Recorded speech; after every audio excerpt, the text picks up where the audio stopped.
Paul led the Warriors during the dreaded non-Steph Curry minutes that have plagued them for years. San Francisco, over the last 3 seasons, the Warriors are 2-46 when Steph Curry is -5 or worse in the box score. Unfortunately for them, that trend didn't change on Tuesday. But, until the final whistle, it at least seemed like the Warriors would do what has been unimaginable for them in recent years: win when Curry has a bad game. The term, bad game, is, of course, relative when you're referencing one of the greatest basketball players to ever grace the earth. Curry scored 27 points in the Warriors' 108-104 season-opening loss to the Phoenix Suns, but he went just 8 for 20 from the field, including 4 of 14 from three-point range.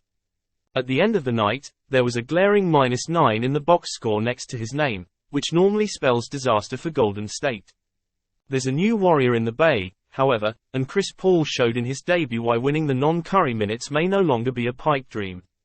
Chris is so good, Warriors head coach Steve Kerr said after the loss. The way he controls the game, hits big shots when you need him. He gives us a different dimension now, just his point guard mentality. Paul, used to more pick and roll and a slower pace, is still adjusting to the Warriors' controlled chaos on offense. But, as he showed on Tuesday, Paul's ability to slow things down and control the game will help Golden State greatly while Curry sits. He just balances us out, Warriors center Kevin Looney said of Paul. Steph with the ball is always a great thing, he can get any shot he wants. But sometimes, when he's a little tired or needs a break off the ball, or they're blitzing or something like that, Paul gives us a change of pace. You can put Steph off the ball and Chris is able to create shots for himself and others. I think that's gonna be big for us throughout the year so we don't wear Steph down. When Curry was forced to the bench in the third quarter with 4 fouls, Paul, who had been relatively quiet to that point, summoned his 18 seasons of experience and Hall of Fame credentials. It started with the type of mid-range jumper that Kerr had implored Paul to utilize more during the preseason, an 11-footer from the baseline over backpedaling Suns center Jusuf Nurkic.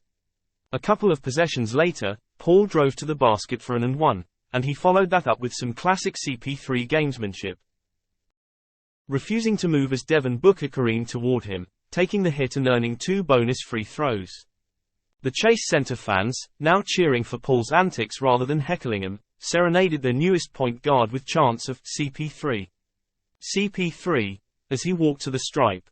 Dario Saric looked at me and started laughing, and I couldn't help but laugh, Paul said of the chants.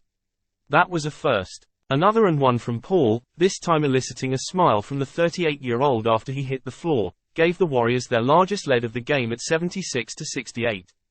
With Curry on the bench, the Warriors went from trailing by 3 to leading by 8. That's simply not a sequence that's often been in the cards for the Warriors since Kevin Durant left the team in the summer of 2019. One of the biggest reasons that Kerr loves having Paul on the court is his stubborn obsession with keeping control of the basketball. Paul's career assist-to-turnover ratio sits at over 4-1, an uncanny number considering he's closing in on Jason Kidd for second all-time on the assists leaderboard. Paul had just a single turnover in Tuesday's Warriors debut while the team committed only 11, which will always bring a smile to Kerr's face. That level of ball control stands in stark contrast to the player that Paul essentially replaced, Jordan Poole, whose wild shots and mind-boggling pass attempts were met with elation when they worked, but with despair when they didn't.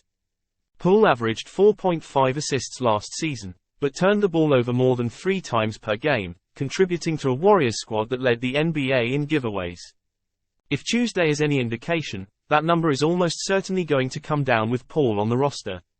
I'm just trying to figure out how we're going to play this year, said Paul, who finished with 14 points, 9 assists, 6 rebounds and was +5 in the box score on Tuesday. It's not about what they did in the past and all this stuff like that. It's about what our team is gonna do right now in order for us to be successful. Paul's impressive first impression aside, Golden State still lost its opener. Draymond Green's presence, once he recovers from a preseason ankle injury, will remedy some of the issues, but it's still going to be a work in progress for a Warriors team hoping to get back to the mountaintop. Kerr said it usually takes about 20 games for a team to figure itself out.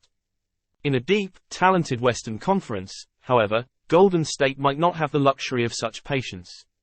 It's promising because, one thing about teams is, you can tell the spirit, Paul said on Tuesday night. Spirit is something that you can't hide, when guys is frowning or mad or whatnot. So, what I'm excited about our team is, the spirit is right.